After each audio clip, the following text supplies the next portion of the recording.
Hai Sobat Ziswaf, hari ini kita akan ngobrol bareng Ustadz Dave Aryan Yusuf, seorang pendakwah yang aktif di media sosial dan juga pengasuh di salah satu pondok pesantren di kota Bekasi. Beliau juga merupakan pembimbing ibadah di sebuah travel umroh haji ternama di Indonesia. Kali ini kita akan membahas mengenai amalan andalan. Seberapa pentingnya memiliki amalan andalan? Lalu, apa saja sih amalan ringan yang jika dilakukan maka dapat memperberat timbangan kita di akhirat kelak?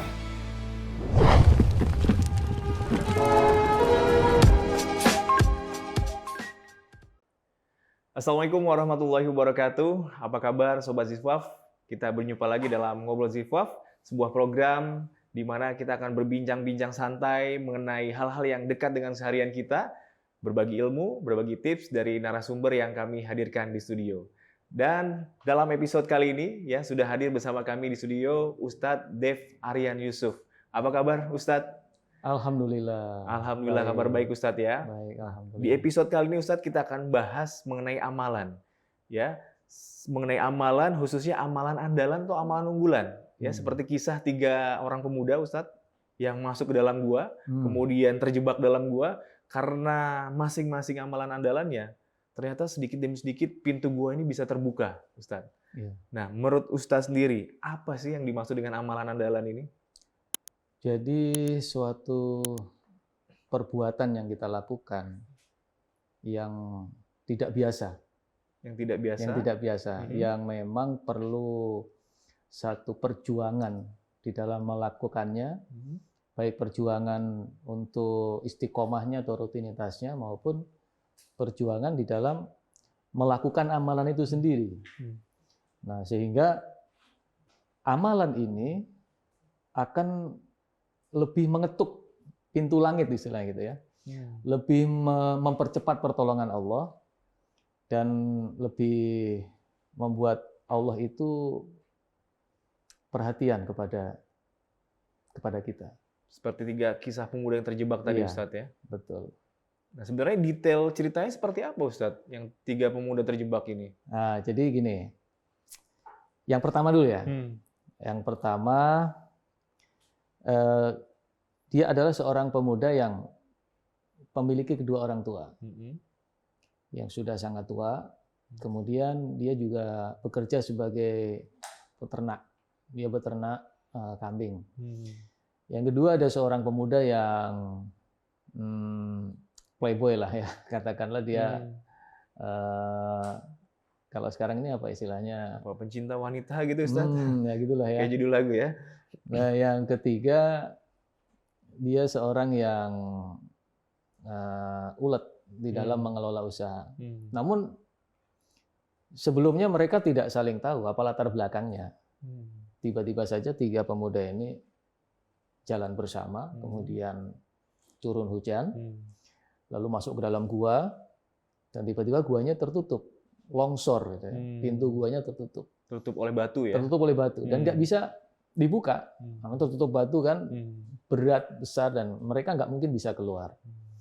Nah, akhirnya di antara 3 pemuda itu, salah satu ada yang punya usul, bagaimana kalau kita coba menceritakan amal ibadah kita yang memang pada saat itu kita kerjakan karena Allah, lillahi ta'ala, benar-benar nggak ada niat lain kecuali hanya untuk Allah. Siapa tahu ketika kita ungkapkan amal ibadah kita ini, Allah memberikan jalan keluar untuk kita semuanya. Nah, ini mulai bercerita. Yang pertama cerita, karena ini untuk Allah ya, karena memohon pertolongan Allah. Maka ceritanya ya dia dengan bahasa ya Allah gitu ya, bukan bro, gue enggak gitu, tapi ya Allah, aku punya kedua orang tua yang sudah sangat renta dan kebiasaan ketika aku pulang dari mengembala kambing, memerah susu kambing, itu memberikan air susu ini kepada kedua orang tuaku. Setiap hari sebelum aku berikan kepada anak-anakku. Karena aku sangat mengagungkan mereka, sangat menghargai mereka, dan ingin menomorsatukan kedua orang tua itu. Dan itu berjalan setiap hari. Nah, suatu ketika aku pulang dari memerah susu kambing, Ternyata mungkin entah kemalaman atau mungkin terlalu lama di jalan, orang tuaku sudah tidur ya Allah. Sedangkan saat itu anak-anakku menangis, minta air susu. Sudah kehausan Ustaz. Sudah kehausan. Tetapi karena aku selalu mengutamakan dan mendahulukan kedua orang tua, anakku menangis, aku biarkan. Harus orang tua yang terlebih dahulu diberikan. Ini karena penghormatanku dan penghargaanku kepada kedua orang tuaku. Itu diceritakan kepada Allah. Sampai anak-anakku yang nangis ini tertidur ya Allah, karena capek nangis. Dan aku tunggu orang tuaku bangun, setelah orang tuaku bangun, aku berikan air susu ini kepada kedua orang tuaku, lalu sisanya baru aku berikan kepada anak-anakku. Ya Allah, jika memang apa yang aku lakukan ini menurut Engkau betul-betul karena Engkau lillahi ta'ala, ya Allah, tolong ya Allah. Bukakan pintu gua ini sehingga kami bisa keluar dari dalam gua. Nah, tiba-tiba ada suara gemuruh. Suara gemuruh dan ternyata batu yang menutup gua itu bergeser. Bergeser sedikit Ustaz. Bergeser sehingga ada cahaya masuk. Lumayan. Nah, ini berhasil ya. Meskipun masih belum bisa keluar ya waktu belum itu bisa ya. keluar. Ternyata dahsyat gitu. Amalan andalan itu ternyata luar biasa. Bisa menggeser batu yang besar. Nah, kemudian yang kedua, giliran lu cerita yang nomor 2. Nah, ceritalah dia. Ya Allah, aku punya sepupu, cakep, cewek ya. Cakep pokoknya. Aku naksir ya Allah, aku pengen sama dia. Aku dekati dia. Dan aku berhasrat sama dia ya Allah. Aku ingin melakukan perbuatan yang lebih sama dia. Tidak hanya suka ya, tapi berhasrat. Perbuatan gitu yang ya. lebih, pokoknya ingin melampiaskan hasratnya kepada sepupunya ini. Nah, sepupunya ini sebenarnya menolak, tapi dengan cara halus. Oke, aku mau, tapi tolong siapkan uang 100 dinar. 100 dinar itu 100 kepingan uang emas dinar. Kata si cewek ini mana mungkin dia bisa. Ternyata ya Allah, karena aku sungguh-sungguh pengen dengan dia, aku kerja keras, aku kumpulkan uang sampai terkumpul 100 dinar. Setelah itu aku bawa kepada perempuan itu. Aku serahkan pada perempuan itu dan aku tagih janjinya. Ini uangku, serahkan badanmu. Nah, si perempuan nggak bisa nolak kan? Udah komitmennya seperti itu. Hingga singkat cerita, ketika sudah mau eksekusi, ya, si perempuan mengatakan, mau enak-enak gitu ya. Takutlah kepada Allah, jangan kau buka tabirku. Tabir itu maksudnya kegadisan, keperawanan itu. Sudah tinggal pesawat mau landing istilahnya. Tinggal ditiup gitu ya. Nah, si perempuan mengatakan, takutlah kepada Allah, jangan kau buka tabirku. Saat itu juga ya Allah, badanku gemetar, keringat bercucuran, takut itu betul-betul muncul, dan langsung aku lompat meninggalkan perempuan itu, meninggalkan sepupuku ya Allah. Dan uang yang sudah aku berikan nggak aku minta lagi, sebagai tanda penyesalanku atas perbuatan ini. Nah, ya Allah, kalau memang perbuatanku ini Engkau nilai sebagai suatu amalan yang karena Allah, tolong ya Allah, bukalah pintu gua ini. Ternyata ada suara gemuruh lagi dan bergeser lagi tuh batu. Tambah besar ya. Nah, lubangnya makin besar. Makin besar kebuka. Tapi belum bisa keluar. Nah, satu lagi cerita, singkat cerita. Ya Allah, aku punya buruh. Aku petani punya buruh. Dan ketika buruh ini sudah selesai bekerja, aku bayar, dia nggak mau. Katanya kurang. Dia nggak mau terima dan dia tiba-tiba pergi begitu saja. Nah ini adalah hak buruhku ya Allah. Haram aku pakai. Maka karena ini hak buruh, aku kembangkan. Aku kembangkan, aku putar, ya akhirnya menjadi sebidang sawah. Kemudian berikut dengan hewan ternaknya untuk membajak sawah dan hewan-hewan ternak yang lain. Aku kembangkan setelah sekian tahun, tiba-tiba buruhku datang ya Allah. Dia menagih bayaran yang dulu dia minta. Lalu aku bawa buruhku ini ke sawah. Lihat itu sawah, itu milikmu. Lihat itu ternak, itu milikmu. Itu untuk kamu semua. Kaget dong buruhnya. Kaget. Oh, jangan main-main. Aku hanya minta hakku saja. Nggak minta lebih. Inilah hakmu. Yang dulu kau tolak. aku kembangkan, aku putar, sekarang jadi sawah, sebidang sawah, jadi ternak. Ini semua adalah modalnya dari uang yang harusnya untuk kamu tolak. Aku kembangkan seperti ini, jadi ini semua hakmu, ambil semua. Ya Allah, kalau dengan perbuatanku dan apa yang kau lakukan ini menurut engkau karena Allah dan kau ridho, tolong bukakan pintu gua ini. Tolong geser batu yang menutup gua ini sehingga kami bisa keluar. Bergeserlah batu itu. Akhirnya ketiga pemuda ini bisa keluar dari dalam gua. Artinya di sini sebuah amalan andalan, amalan khusus yang dilakukan benar-benar karena Allah lillahi ta'ala, itu luar biasa. Kekuatannya luar biasa. Mendatangkan pertolongan Allah dengan begitu cepat, membuat suatu kejadian yang tadinya nggak mungkin bisa jadi mungkin. Oke, artinya gini Ustadz, misalnya gitu ya, misalnya saya punya suatu masalah yang besar Ustadz, kemudian saya mengadu ke Allah. Ya Allah, saya merasa saat ini punya masalah yang begitu besar, yang merasa saya mungkin nggak sanggup memikul gitu kan, dan saya mengadu. Selama ini saya punya amalan seperti ini, Allah tolong selesaikan masalah, itu boleh nggak kayak gitu Ustadz? Boleh, nggak apa-apa. Boleh ya? Boleh. Kita agak-agak kayak kesannya memaksa Allah gitu, nggak apa-apa ya? Bukan memaksa itu, bukan memaksa. Tetapi kita menggunakan amal ibadah kita yang karena Allah. Kan dalam kalimatnya, ya Allah, kalau memang menurut engkau, apa yang aku kerjakan ini, kau ridho karena Allah, tolonglah ya Allah, aku lagi butuh nih pertolonganmu. Sampaikan. Sebagai umpan pertolongan Allah. Nggak masalah. Nggak masalah ya? Iya. Yang jadi masalah kalau kita nggak punya amalan andalan gitu. Nah itu dia. Jadi manfaat di dunianya saja sudah bisa dirasakan kalau amalan andalan itu. Apalagi nanti di akhiratnya. Yang jelas itu akan lebih memudahkan akses ke surga lah. Nah kalau kita lihat sendiri kan sahabat Nabi itu kan amalan andalannya masing-masing ya. Ada yang ahli sodako, ada yang ahli sholat, ahli ibadah, ahli jihad dan lain-lain. Ahli Quran. Artinya memang beda-beda. Masing-masing tiap orang punya amalan andalan. Spesialisasinya. Kalau dokter itu kan ada dokter umum, ya kan? Ada dokter spesialis. Nah dokter spesialis kan tentu punya kemampuan yang lebih daripada yang dokter umum, dan kemudian juga perjuangannya untuk mencapai spesialisasi itu juga berat, perlu kesungguhan, perlu komitmen yang kuat seperti itu.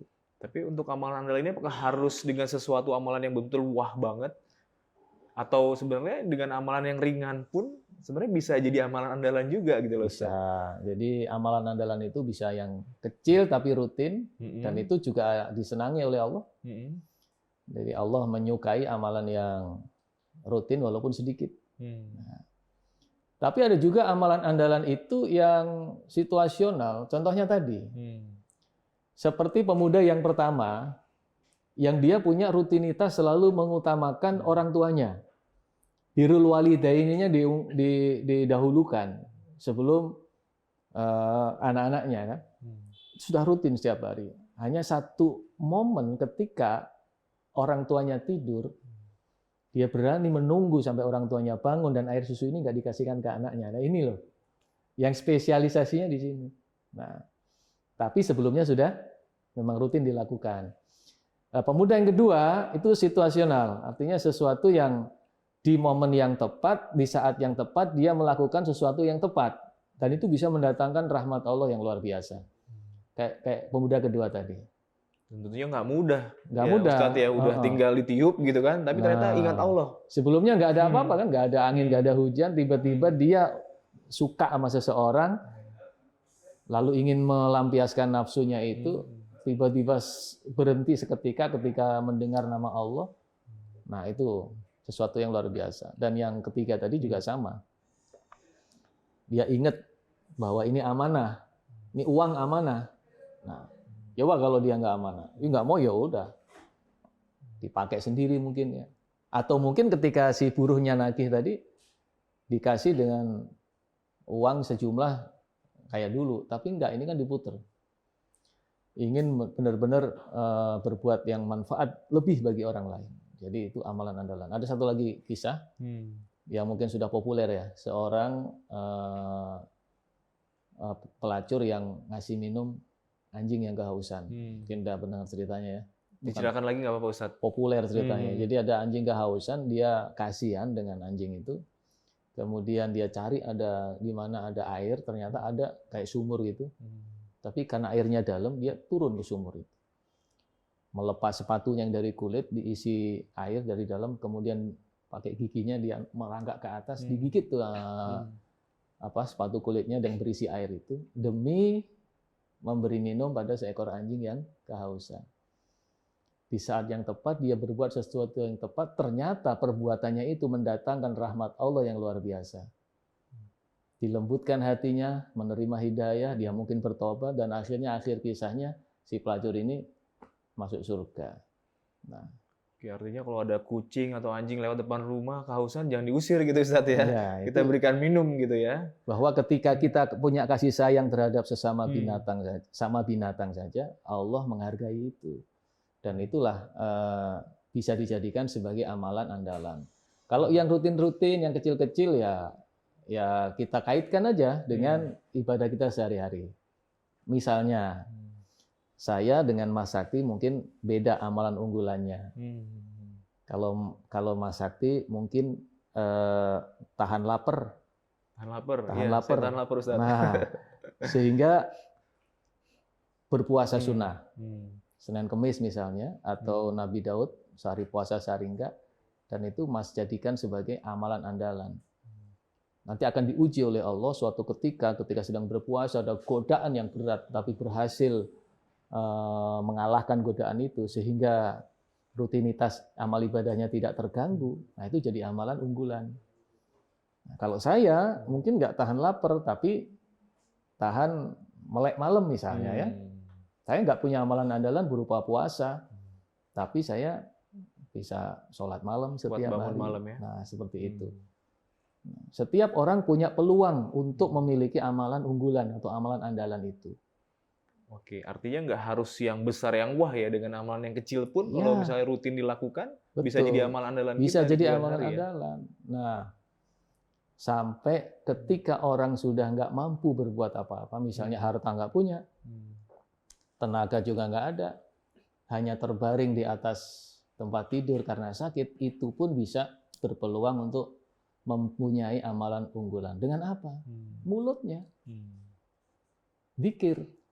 Misalnya sehari baca sholawat 1000 kali, atau mendoakan teman-teman, sahabat-sahabat, atau mendoakan para guru-guru kita. Nah, bisa jadi amalan andalan. Dzikirnya ini bisa jadi amalan andalan. Jadi setiap orang berpeluang untuk memiliki amalan unggulan itu. Nah, pertanyaan saya Ustadz, amalan apa yang ringan untuk dikerjakan, tapi hasilnya timbangannya itu luar biasa nanti di sisi Allah Ustadz? Ada nggak kira-kira Ustadz? Zikir itu. Zikir itu ya salah satunya ya. Ada di dalam hadis Nabi SAW bersabda, kalimatani khafifatani fil lisan. Ada 2 kalimat ringan di mulut, ya. Khafifatani fil mizan, thaqilatani fil mizan.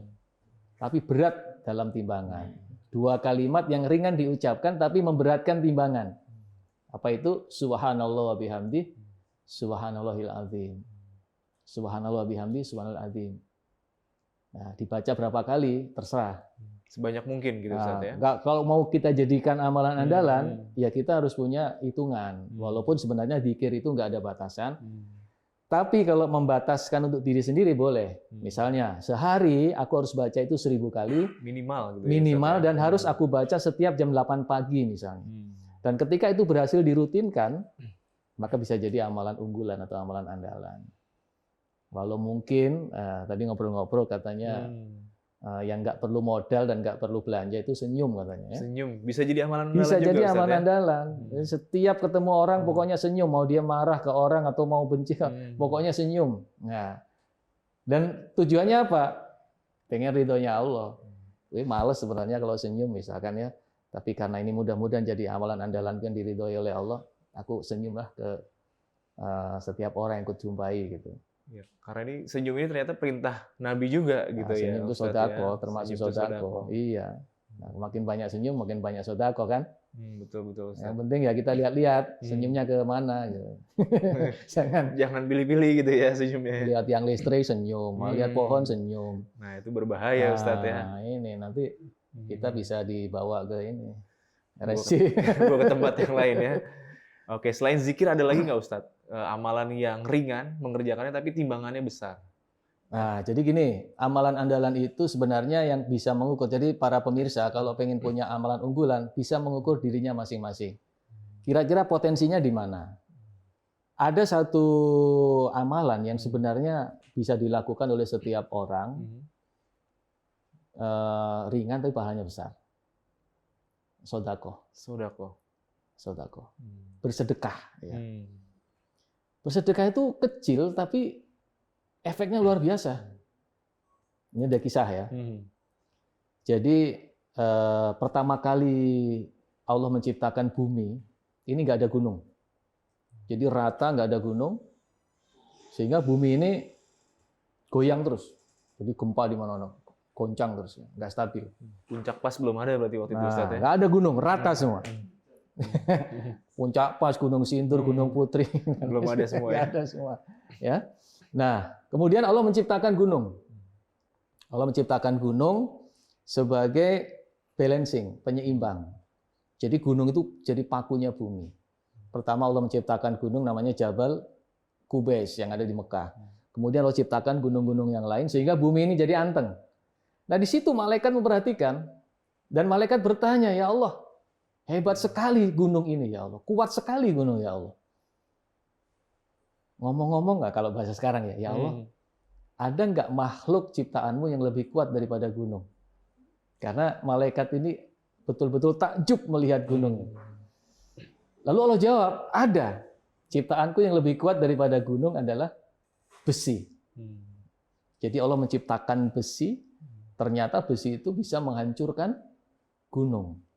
Gunung itu bisa hancur dihantam dengan besi. Kira-kira malaikat makin heran lagi nggak? Makin heran lagi. Makin takjub lagi. Makin takjub lagi. Dan malaikatnya kebetulan ini kepo. Ya. Jadi nggak cuma manusia ya. Malaikatnya kepo. Kalau di program televisi ada namanya Unyil. Kalau pernah nonton ya, Unyil itu kepo. Nanya mulu ya, ngejar terus loh dia. Nah ini juga gitu, malaikat ngejar terus. Ya Allah, kalau gitu ada nggak yang lebih kuat ciptaanmu daripada besi? Ada, kata Allah. Ciptaanku yang lebih kuat daripada besi adalah api. Karena besi itu bisa meleleh, dibakar api. Kalau mungkin pernah ke peleburan baja di Cilegon, Krakatau Steel nah, gitu ya. itu ada adonan bukan bubur itu, tapi besi. Jadi kayak adonan karena saking panasnya api itu. Makin heran lagi malaikat. Ada nggak yang lebih kuat daripada api makhlukmu ya Allah? Ada, kata Allah. Yang lebih kuat adalah air. Karena api yang menyala-nyala bisa padam disiram oleh air. Nah, dalam kaitan ini Nabi Muhammad SAW pernah bersabda, jika kalian marah, wudulah. Karena ketika kalian marah sebenarnya sedang ada setan dalam diri kalian. Setan terbuat dari api. Dan api kalau kena air, mati apinya. Nah, jadi wudulah. Itu yang benar prakteknya seperti itu. Kalau masih marah juga Ustadz, udah wudu masih marah juga. Ya, berarti ada yang salah di situ. Ada yang salah. Ya. Artinya begini, ketika ada orang yang marah jangan disiram pakai air. Gitu. Ya. Maksudnya biar adem gitu. Ingat sabda Nabi, ini ada setannya nih dari api nih, itu disiram pakai air. Jadi tambah marah karena dia jadi setannya juga. Jadi setannya juga. Karena salah menafsirkan hadis ya. Oke, kembali ke topik tadi ya. Nah, jadi malaikat makin heran, ternyata air itu lebih kuat daripada api. Kejar lagi. Kalau gitu ya Allah, ada nggak ciptaanmu yang lebih kuat daripada air? Ada, kata Allah. Yaitu angin. Air laut yang tenang bisa bergolak, bisa bergelombang setinggi 3 meter, 5 meter karena terpaan angin, kena badai, air itu bergolak. Kejar lagi oleh malaikat. Ya Allah, ada nggak yang lebih kuat daripada angin? Kejar terus pokoknya. Kejar terus. Nah, ada, kata Allah. Ciptaanku yang lebih kuat daripada angin adalah hambaku yang senang bersedekah. Dia sedekah dengan tangan kanannya, tangan kirinya nggak tahu. Artinya sedekah secara diam-diam. Lillahi ta'ala. Nyambung nggak? Nggak nyambung kan? Yang dari gunung ke besi ke gunung masih nyambung, ya kan? Api melelehkan besi, nyambung. Air memadamkan api, nyambung. Terus angin bisa membuat air bergolak, nyambung.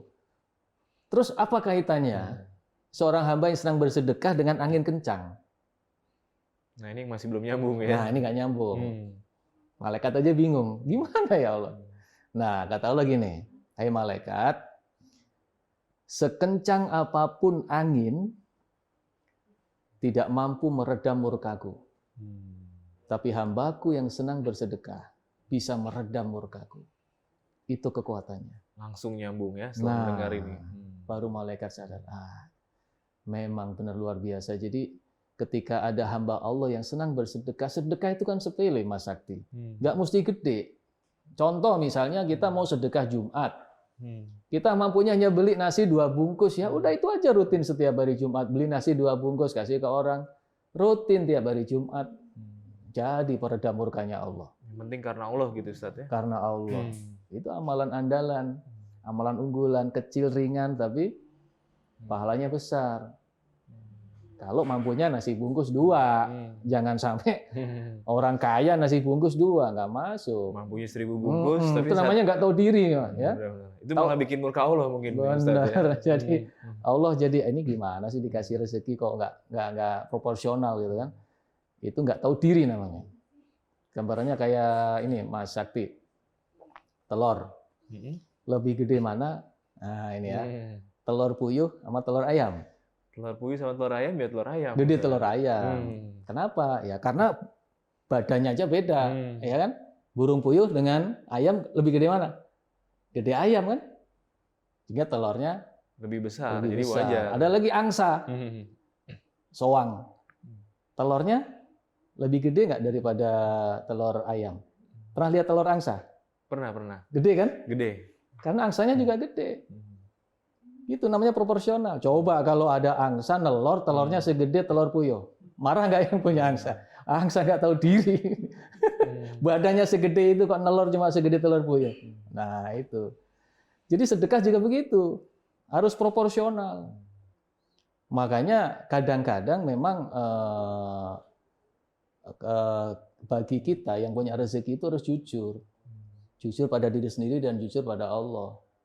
Dengan kemampuannya. Jangan sampai orang yang rezekinya katakan gajinya sebulan 5 juta, dia setiap bulan keluarkan sedekah 500.000 misalnya. Ini yang gajinya 50 juta, 500.000 juga. Sama kayak angsa nelor telur puyuh ini. Nggak tahu diri namanya. Itu.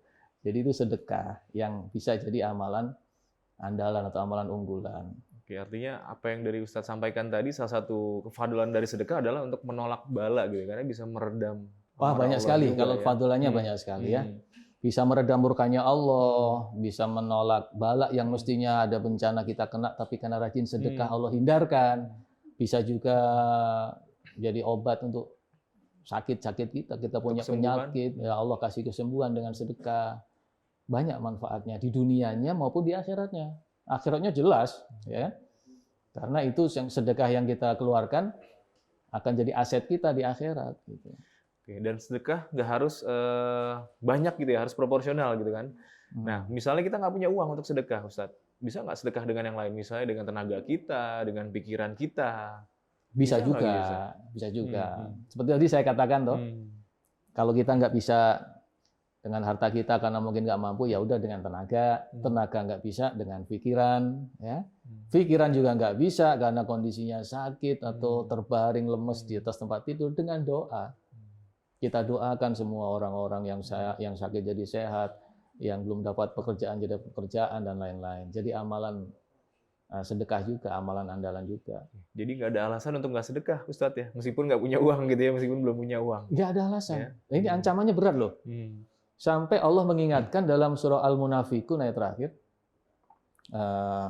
Di situ Allah berfirman, wa anfiqu mimma razaqnakum min qabli ayyatiya ahadakumul maut fayaqula rabbi laula akhartani ila ajalin qarib fa asaddaqu.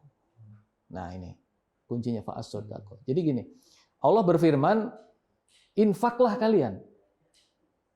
Keluarkan sebagian rezeki yang aku berikan. Min qabli ayyatiya ahadakumul maut, sebelum datang kematian pada kalian. Yang ketika kematian itu datang, Kalian mengatakan, Robbi laula akhortani, ya Allah tunda dulu kematianku. Kenapa? Fa'as sodako, aku pengen sodako ya. Ayat ini turun berarti memang ada banyak manusia-manusia yang ketika ajal datang, dia menyesal sedalam-dalamnya karena kurang sedekah, karena kurang sodako.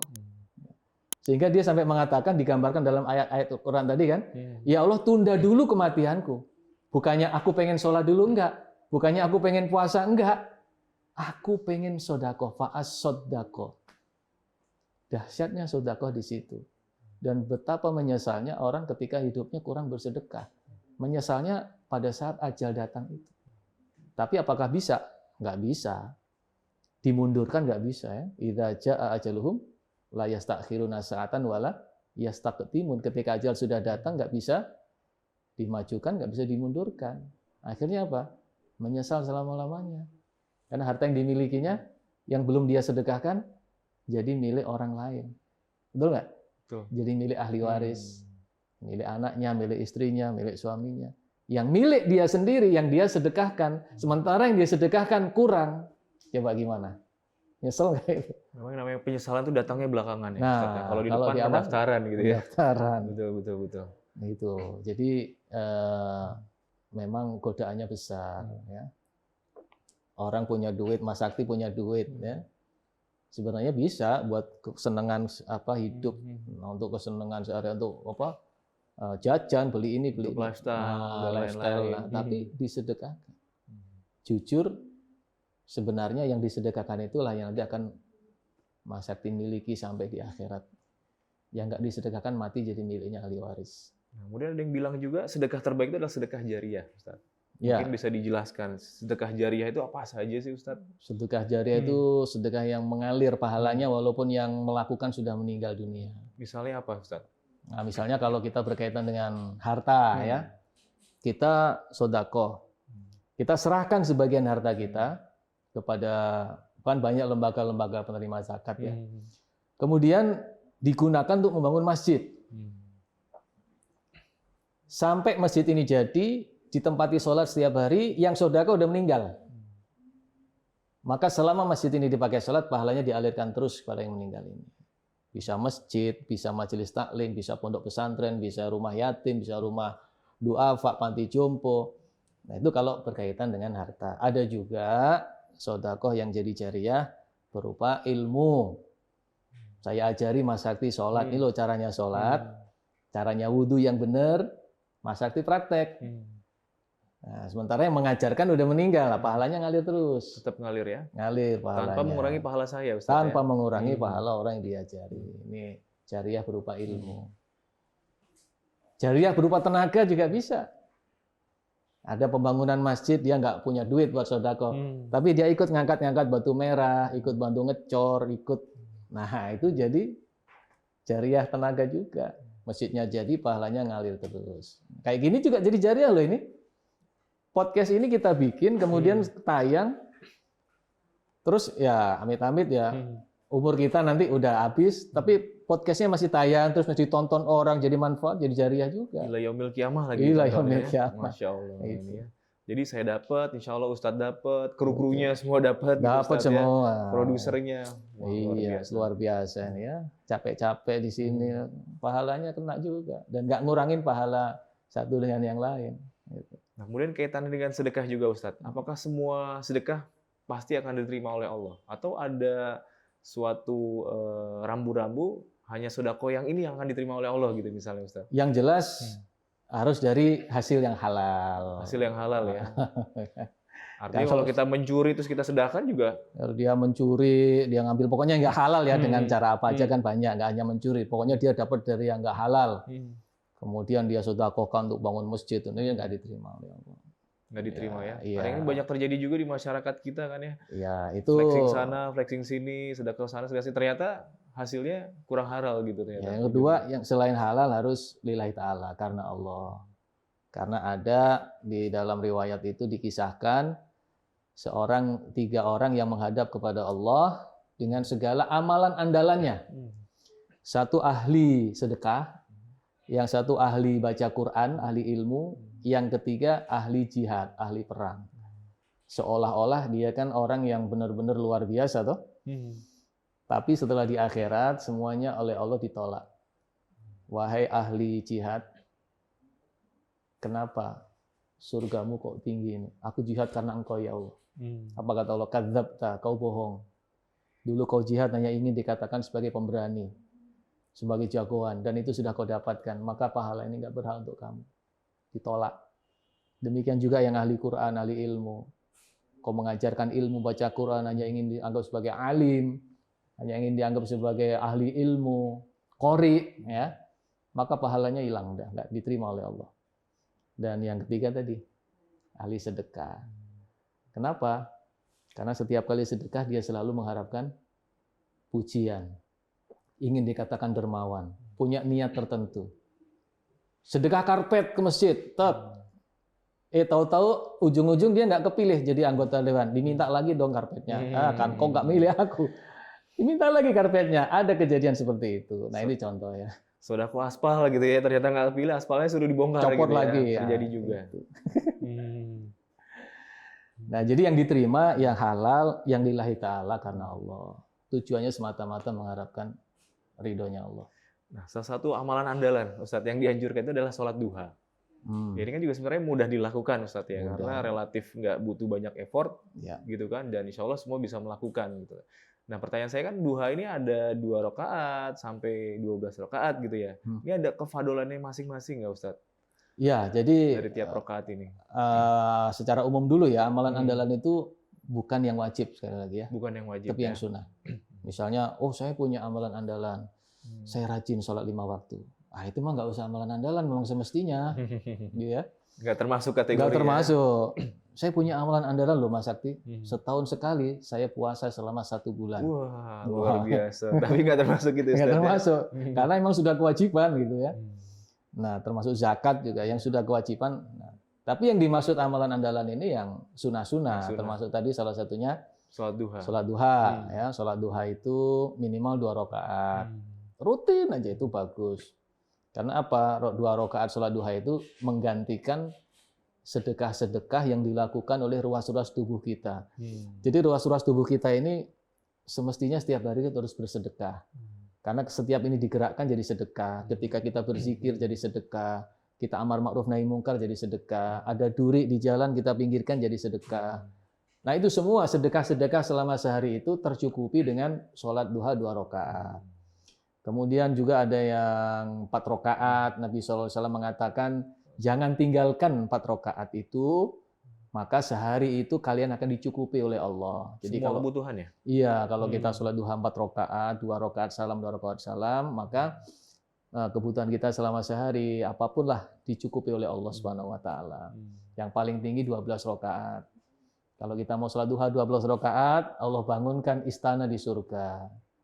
Nah, bangun rumah di dunia bertahun-tahun nggak kelar-kelar. Dengan 12 rakaat, nggak nyampe setengah jam, kita sudah punya aset istana di surga. Jadi di dunia nggak punya rumah nggak masalah, Ustadz ya. Yang penting di surga nanti. Ya, jangan gitu. Jangan gitu juga Di ya. dunia nggak punya rumah ya Benar, masalah.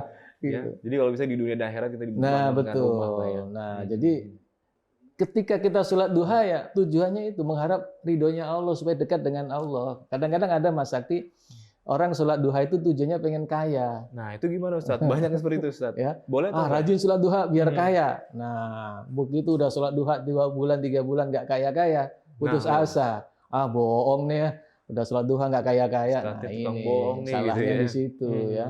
Jadi lillahi ta'ala, adapun kaya, rezeki lancar itu efek aja, ngikut aja dari tujuan kita yang utama. Ini ukhronya istilahnya dapat rezekinya lancar gitu. Tapi ada juga yang kaya tapi dia sebenarnya ibadahnya kurang lancar gitu, Ustadz. Gimana itu, Ustadz? Itu namanya istidraj. Istri Istidraj itu pengelulu kalau bahasa Jawanya ya. Dia sengaja dilimpahkan hartanya. Ya, Malah sholat juga bolong-bolong Nah, gitu, Ustadz kan. iya. Jumatan juga mungkin sebulan sekali atau setahun sekali. justru gitu. itu yang ngeri. Hmm. Itu yang ngeri ya. Kalau misalnya jarang sholat terus hidupnya susah kan dia akhirnya jadi mendekat ke Allah. Dia nggak pernah sholat, berbuat maksiat, tapi rezekinya lancar, itu yang ngeri, bahaya. Oke, terakhir Ustadz, kira-kira ada nggak Ustadz pesan-pesan untuk Sobat Zifaf di rumah gitu ya, yang menonton tayangan ini, yang selama ini mungkin belum punya amalan andalan, ya gimana caranya biar mereka mulai sekarang gitu ya, punya amalan andalan? Ya, jadi para pemirsa, sahabat Zifwaf, kita ini kalau bisa selama dikasih kesempatan oleh Allah, kasih umur, kasih waktu, dikasih kekuatan, dikasih kelebihan apapun itu, kalau bisa kita gunakan semaksimal mungkin untuk berbuat sesuatu yang mendatangkan ridhonya Allah, yang mendatangkan rahmatnya Allah. Banyak yang bisa kita lakukan. Amalan unggulan ini nggak harus yang besar-besar, asal kecil tapi rutin. Rutin itu artinya mampu kita kalahkan urusan-urusan lain demi rutinitas itu. Kalau hanya rutin tapi terkalahkan dengan sesuatunya belum dianggap amalan unggulan. Ya, kita lakukan, terserah mau jadi ahli apa.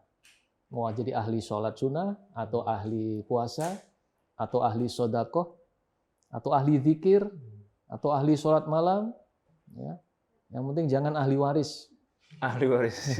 Kalau itu nggak usah pengen otomatis nanti kalau ada salah satu keluarga yang meninggal akan jadi ahli waris. Ya, gitu. Itu nggak usah dikejar Ustadz ya? Nggak usah dikejar.